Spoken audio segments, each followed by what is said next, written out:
हिया मजबूर रे, इहे कारण जीवो तोरा से हम दूर रे। सुनी ना हम मजबूर हियो ना।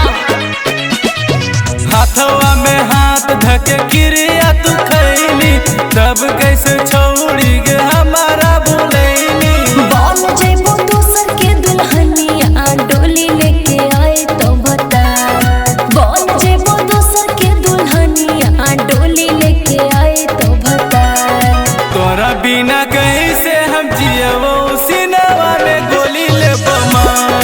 जाने से ज्यादा गे जानू तोरे से करहियो प्यार। की करियो मजबूरी होला।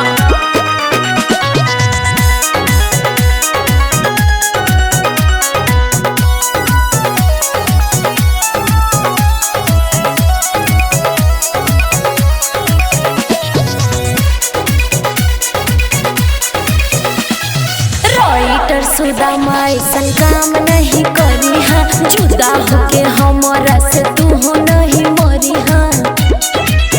बात पूछना दूसरा के ना